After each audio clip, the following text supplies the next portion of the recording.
queridas irmãs, vamos nesse momento relaxar o nosso corpo material, relaxar a nossa mente, nos colocarmos em paz e receptivos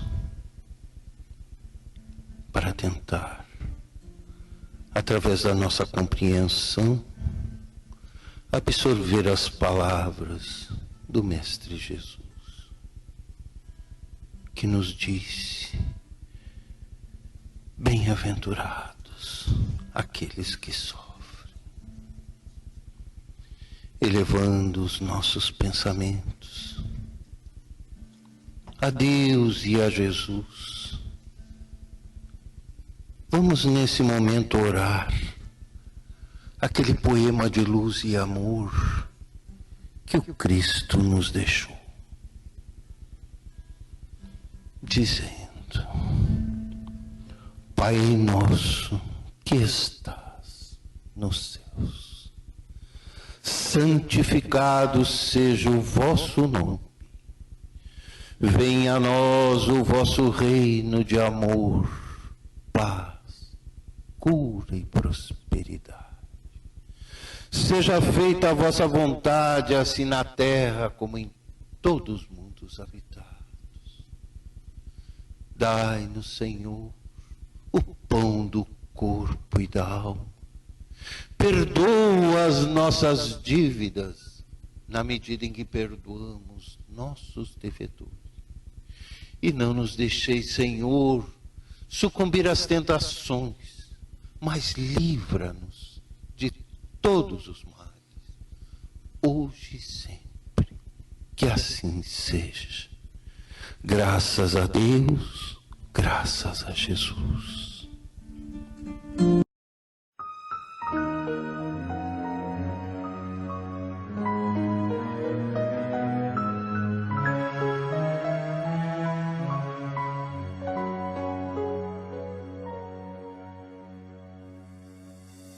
Uma palavra tão linda, já quase esquecida, me fez recordar.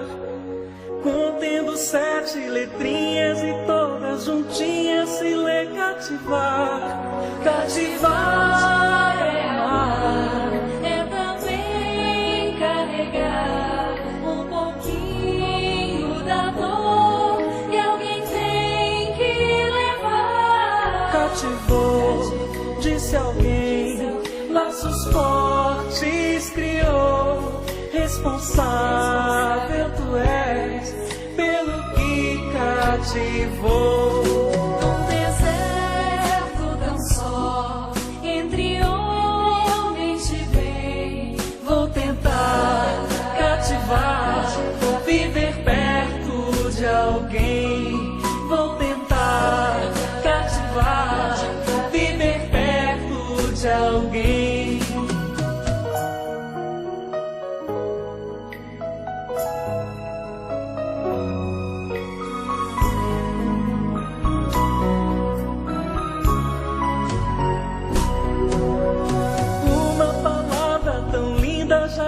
Esquecida me fez recordar.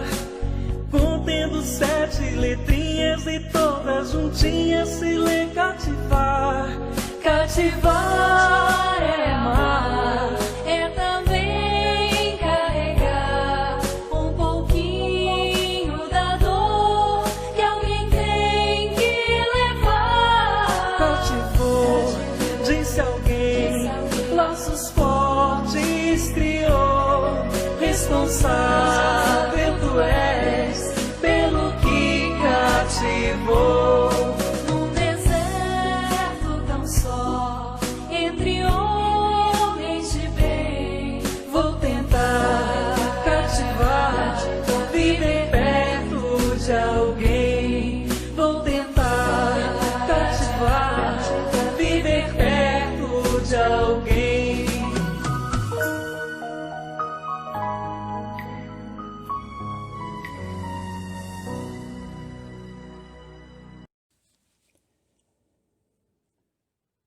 Bom dia, ouvintes da Rádio Termal FM, que nos escutam, nos brindam com a sua sintonia, com a sua audiência, neste sábado bastante frio. E vamos aproveitar estes momentos para tecer alguns comentários a respeito do capítulo 11 do livro O Evangelho segundo o Espiritismo, cujo título é Amar ao Próximo como a si mesmo. E vamos discorrer, ou vamos fazer alguns comentários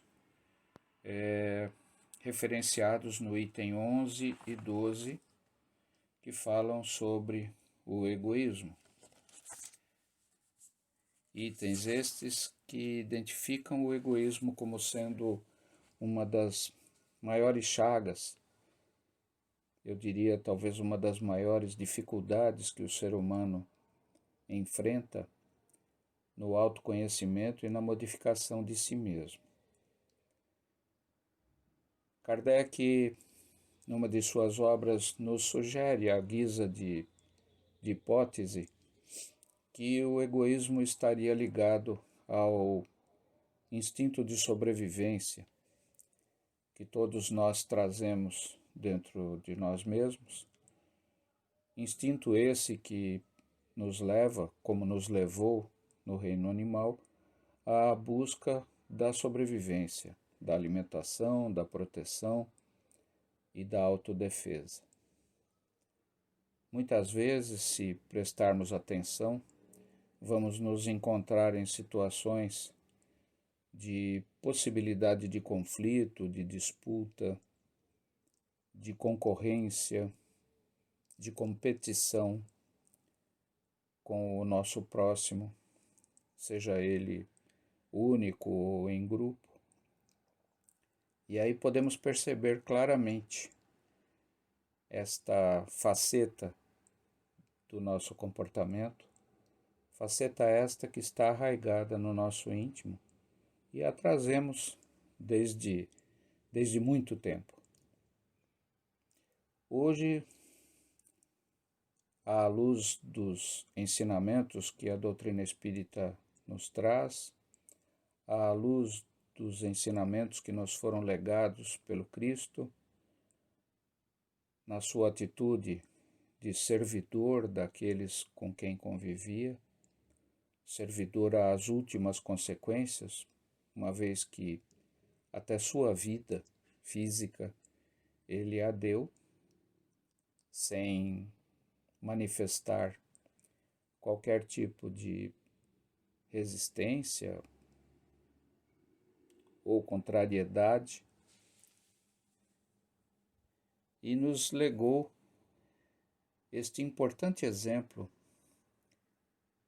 de serviço, de cuidado, de dedicação àqueles que o cercavam, nos mostrando na prática a vivência do mandamento que nos acompanha desde os tempos mosaicos, em que somos incentivados, somos intimados a amar o próximo como nós mesmos, amando assim a Deus acima de todas as coisas. Pois bem, mas por que essa dificuldade tão grande que encontramos em levar à prática esse amor?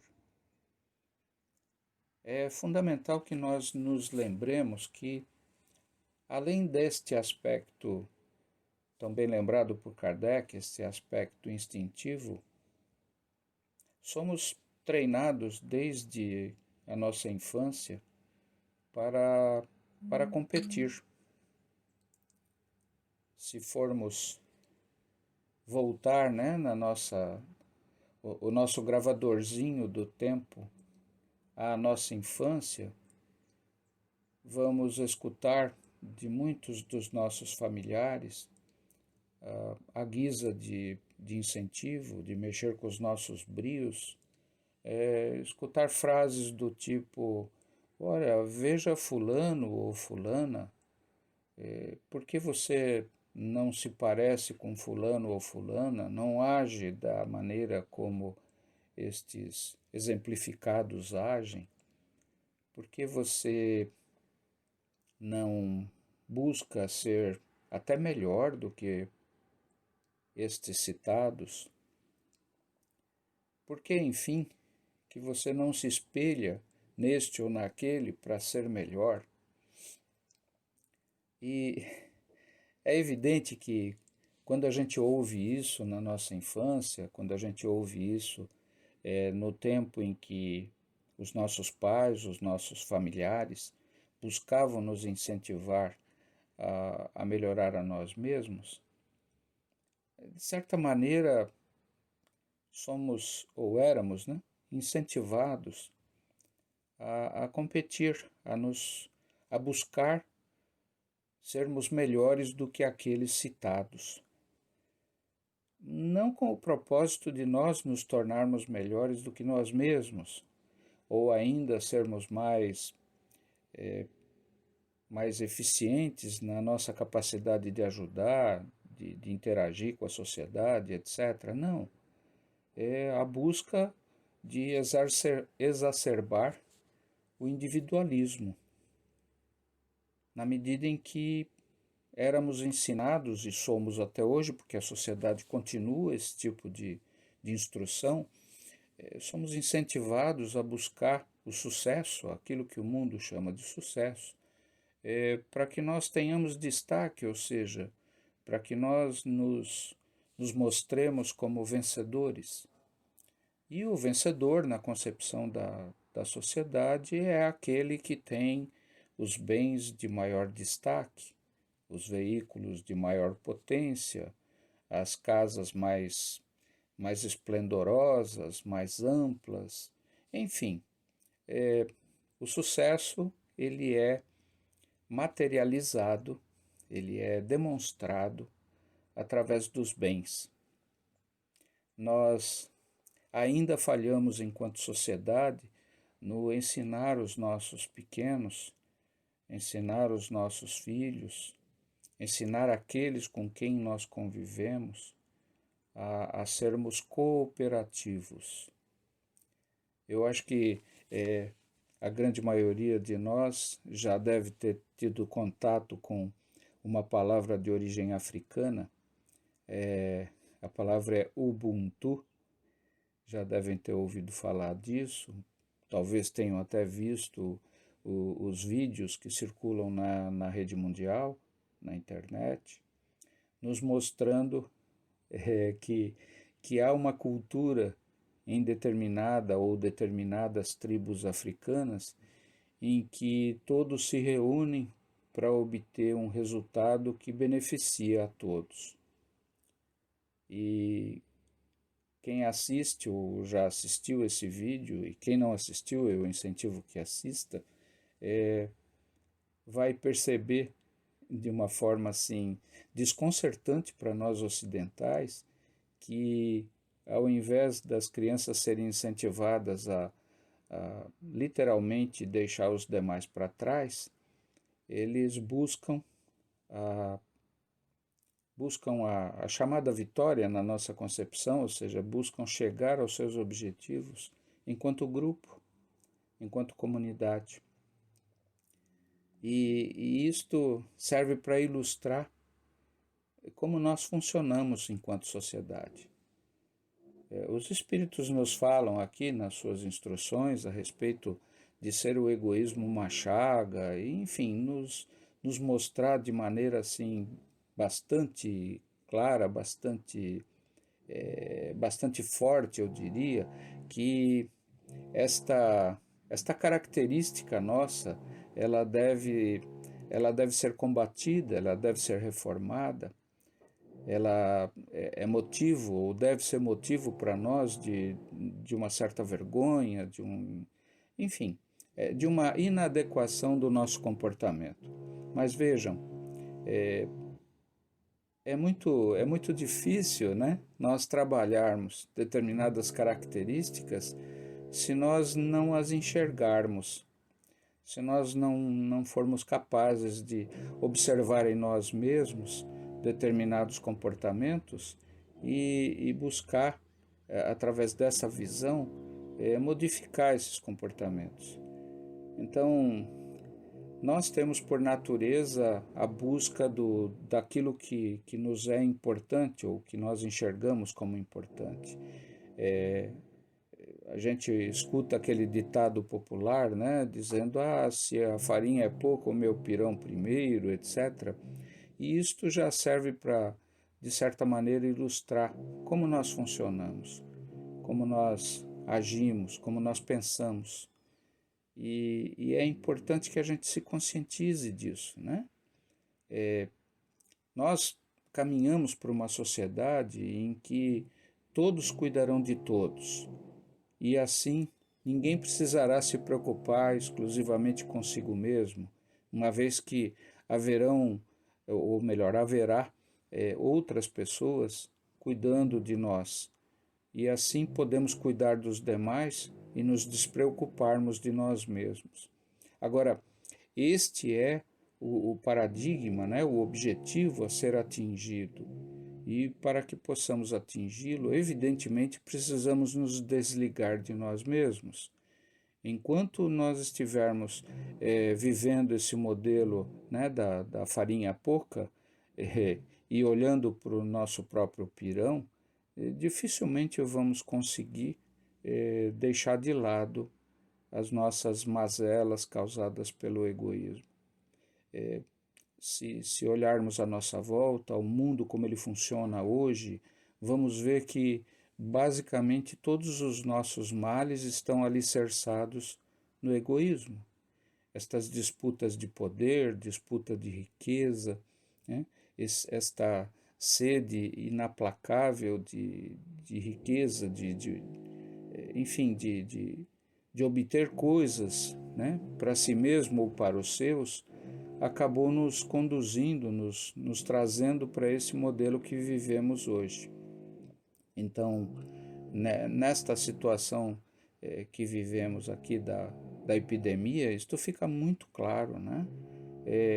Quantas pessoas, né, vocês se lembram, tão logo foi anunciado que ficaríamos restritos aos nossos lares, etc., o que observamos nos supermercados, né, nas lojas de forma geral, as pessoas se comportaram de uma maneira assim muito estranha, né? Ou demonstrando muito claramente o seu egoísmo, né? Até isso foi motivo de piada, porque tinha gente nos supermercados com carrinhos e carrinhos cheios de papel higiênico, né? E alguns perguntando, nossa, isso vai ser um lockdown, né? Vai ser um fruto da pandemia ou vai haver uma desinteria coletiva na família, né? E assim foi com uma série de outras coisas, depois com o álcool em gel, depois com alguns alimentos.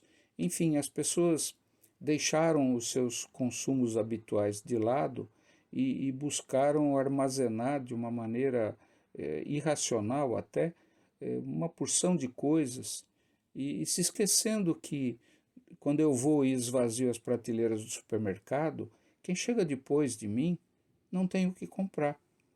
Então, se é um item essencial, esse item essencial eu garanto o meu estoque particular, meu, da minha família, mas eu vou deixar muitas pessoas sem ter esse elemento essencial porque eu levei tudo que tinha. Vejam que uma série de exemplos, né, a gente poderia citar aqui a respeito disso, né, a respeito desse comportamento diante aí da pandemia, desse clima de terror que foi instalado na nossa sociedade, supervalorizando a situação para que alguns pudessem se aproveitar do terror implantado e assim se beneficiar. Então, além daqueles comportamentos triviais, né, que a gente já citou em outras falas, né, das vagas no supermercado, em que a minha conveniência fala mais alto do que a necessidade de uma pessoa com deficiência física de estacionar, ou ainda um idoso, enfim, alguns comportamentos que a gente percebe que, eu vou usar aqui aquela construção, né, da famosa lei de Gerson, coitado do Gerson que foi fazer aquela propaganda lá do quero levar vantagem em tudo, e embora a pessoa Gerson não tenha esse hábito, a personagem da propaganda acabou se transformando num elemento de identificação de um comportamento egoísta, né? De um comportamento centrado no próprio umbigo. Então, se a gente olhar à nossa volta, né,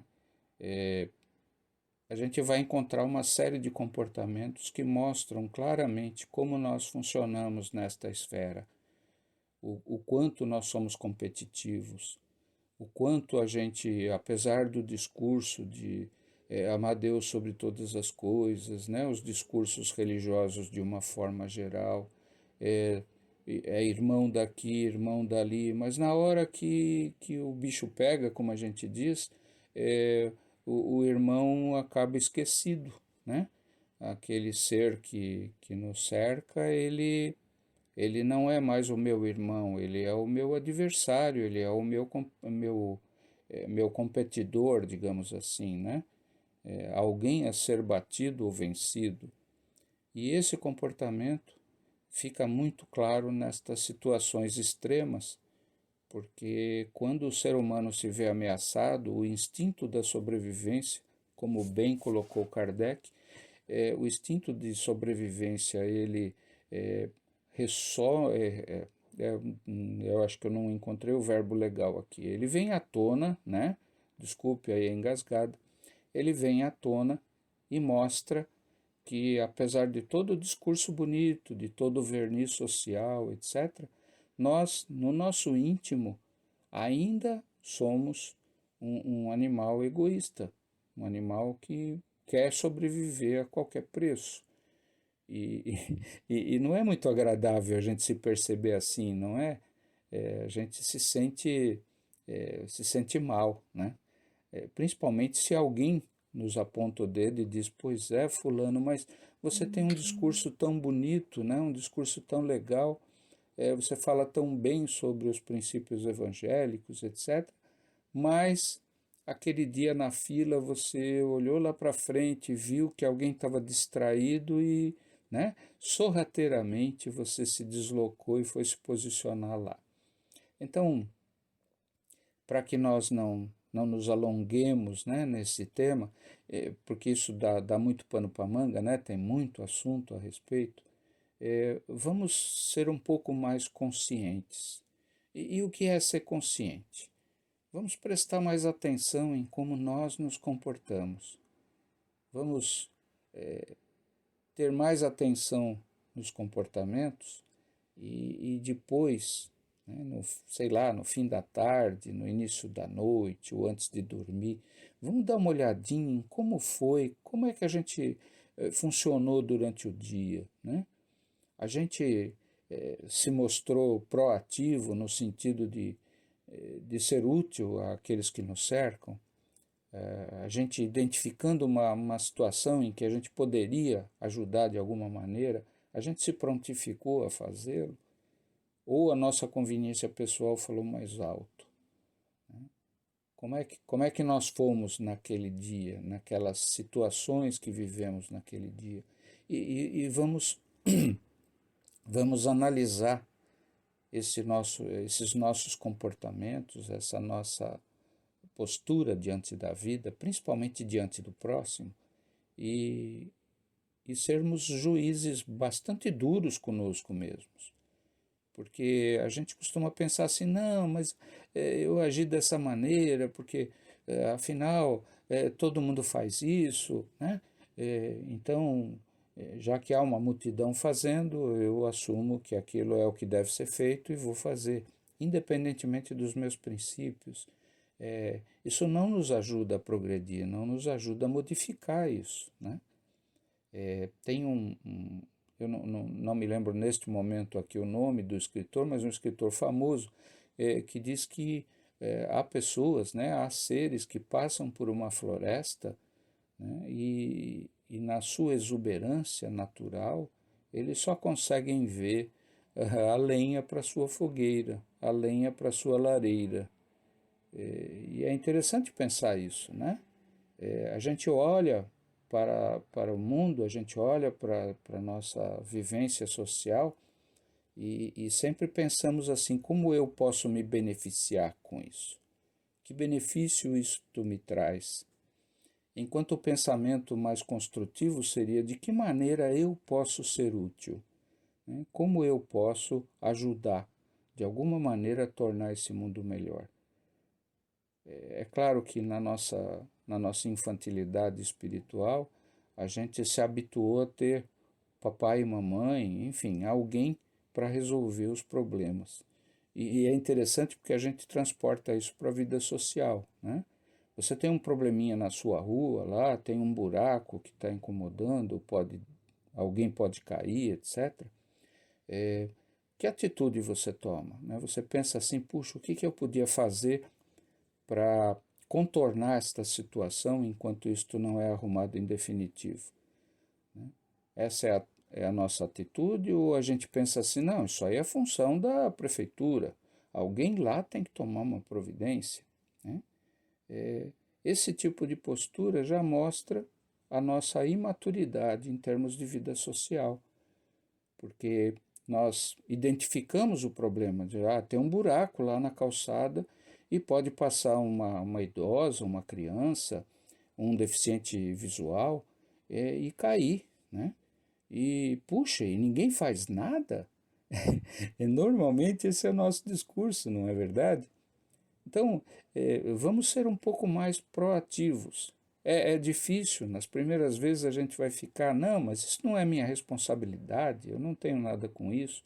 E isso é mais uma coisa que a gente tem que aprender. Nós somos responsáveis por tudo. Tudo tem a ver conosco. Porque nós vivemos num grupamento, numa humanidade, e nós vivemos nessa humanidade exatamente para aprender e para dar a nossa contribuição. Não necessariamente financeira, mas a nossa contribuição enquanto ser humano. E se nós tivermos um pouquinho mais de atenção em como nós funcionamos, em como nós agimos, possivelmente a gente vai começar a acordar para uma série de comportamentos que a gente acha ruim nos outros, né? A gente, nossa, fulano se comporta, ou fulana se comporta de tal maneira, que coisa feia, etc. E exatamente aquilo que nos incomoda no fulano ou na fulana reside em nós. De alguma maneira se manifesta em nós. Só que é mais fácil apontar o dedo para o outro, né? Então, vamos tentar mudar isso, né? Vamos prestar mais atenção em nós mesmos e diante de situações que possam nos convidar a algum tipo de ação, ajudemos, sejamos úteis. Assim, talvez nós não venhamos a mudar o mundo porque somos pequenos, muitas vezes insignificantes diante das dificuldades, mas estaremos fazendo a nossa parte, aquilo que nos cabe enquanto seres humanos responsáveis por nós mesmos e pelo nosso próximo. Deixemos assim, um pouco, pelo menos, esta preocupação conosco mesmos, este comportamento egoísta que não tem se mostrado útil na nossa humanidade, né? Poderíamos estar muito melhores do que estamos. É nossa prece que nós nos conscientizemos, nós olhemos mais para nós mesmos e busquemos, de alguma maneira, de alguma forma, modificar esta característica em nós. Não precisamos ficar envergonhados por comportamentos egoísticos. Não se trata disso. Quando a espiritualidade fala sobre chaga social, eles estão usando um termo que é exatamente para chamar atenção. Porque se eles dissessem assim, pois essa característicazinha, né, que alguns apresentam, a gente não ia dar muita importância. Agora, se alguém chega e diz assim, olha, é uma ferida aberta na sociedade, é uma chaga social, Aí a gente presta atenção, fala, meu Deus, então é um negócio grave e tal, porque de fato é. É tão grave que nos impede de progredir de forma mais acelerada, mais eficaz. E com isso a gente acaba tendo prejuízo, né, como um todo, porque poderíamos ter uma sociedade bem mais equilibrada, com menos pessoas passando necessidades, talvez nenhuma pessoa passando necessidade, porque, né, nesse mundo perfeito que todos aspiramos, as pessoas todas teriam o necessário para si. Então, é nossa prece, mais uma vez, é nossa prece que nós prestemos mais atenção a isso. Não se trata aqui de convidar ninguém a se tornar um santo, etc., porque seguramente nós estamos longe disso, mas que nós possamos terminar a nossa experiência nesta escola da vida como um aluno mais aplicado, um aluno que entrou com um certo nível de ignorância, mas saiu mais esclarecido, mesmo que seja pouco, mas mais esclarecido.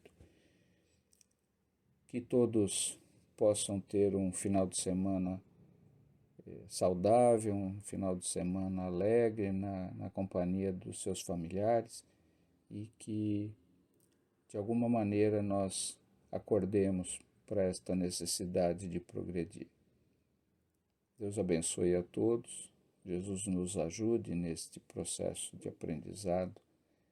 É a nossa prece, com muito carinho, para todos nós. Que assim seja.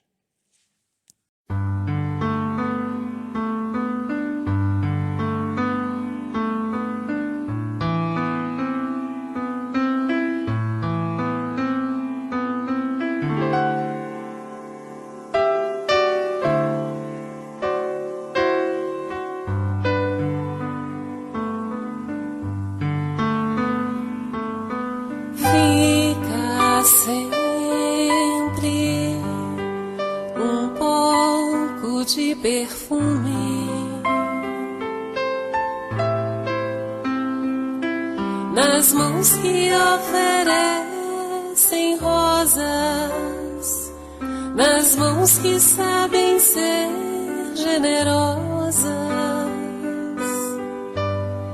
dar do pouco que se tem a quem tem menos ainda, enriquece o doador,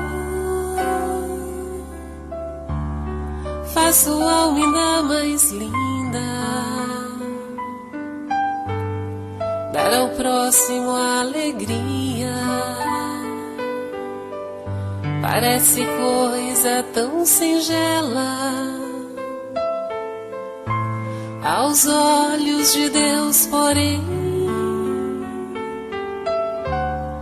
é das artes a mais bela. Fica sempre um pouco de perfume nas mãos que oferecem rosas, nas mãos que sabem ser generosas,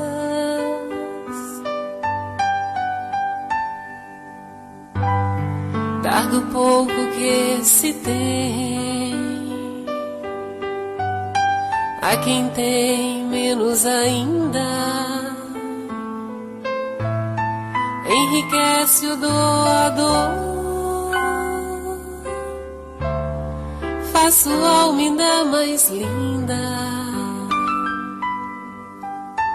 dar ao próximo a alegria, parece coisa tão singela aos olhos de Deus, porém, é das artes a mais bela. Fica sempre um pouco de perfume nas mãos que oferecem rosas, nas mãos que sabem ser generosas.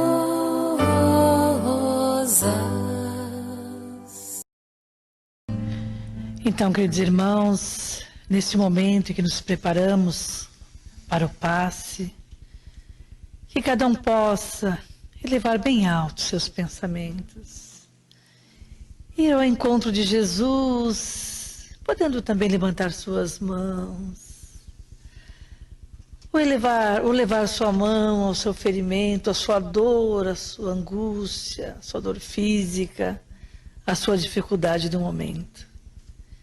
Entregando ao nosso irmão amado que disse-nos: ninguém irá ao Pai senão por mim, as nossas dificuldades. Pois que temos o Pai que tudo sabe, que tudo vê, que conhece os nossos sofrimentos, mas que enviou seu Filho amado para nos auxiliar a entender, a seguir em frente, sem jamais perder a esperança, sem perder a fé, que cada dia é um dia a ser vivido, porque esse presente chamado vida que nos foi dado, só o Pai sabe o tempo do seu extermínio. E que nós, na nossa pequenez de entendimento, possamos seguir os passos do Mestre amigo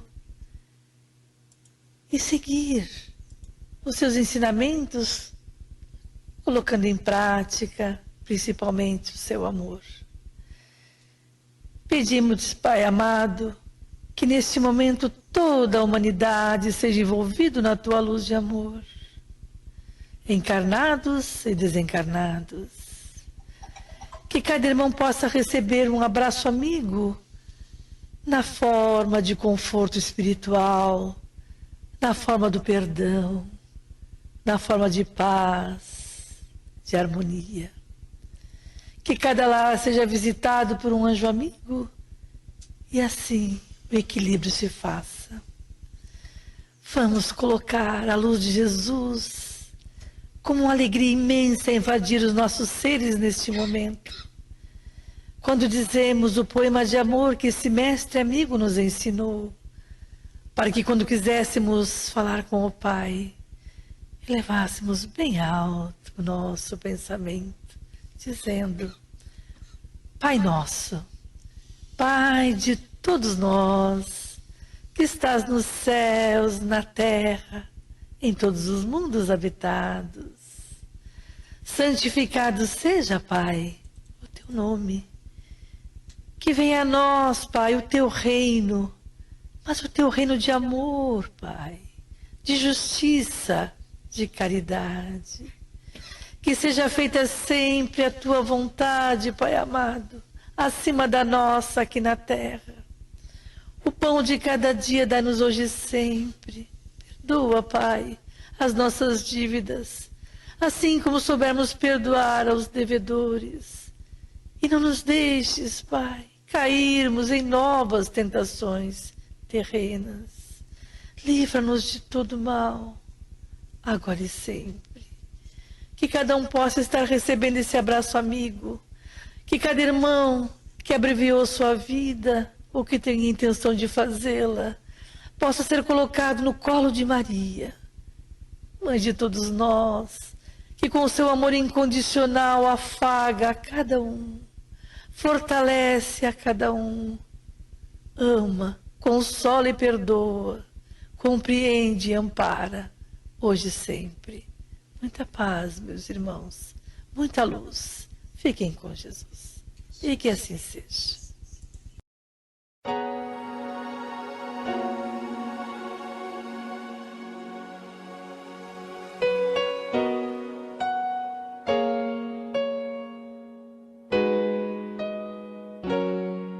É preciso pensar um pouco nas pessoas que ainda vêm, nas crianças.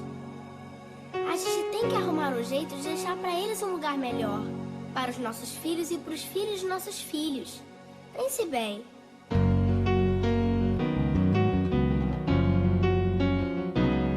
Deve haver um lugar dentro do seu coração onde a paz brilhe mais que uma lembrança. Sem a luz que ela traz, já nem se consegue mais encontrar o caminho da esperança. Sinta, chega o tempo de enxugar o pranto dos homens, se fazendo irmão, estendendo a mão. Só o amor, mundo que já se fez, e a força da paz junta todos outra vez. Venha, já é hora de acender a chama da vida e fazer a terra inteira feliz. Se você for capaz de soltar a sua voz pelo ar como prece de criança, deve então começar. Outros vão te acompanhar e cantar com harmonia e esperança. Deixe que esse canto lave o pranto do mundo pra trazer perdão e dividir o pão. Só o amor, mundo que já se fez, e a força da paz junta todos outra vez. Venha, já é hora de acender a chama da vida e fazer a terra inteira feliz. Quanta dor e sofrimento em volta a gente ainda tem, pra manter a fé e o sonho dos que ainda vêm.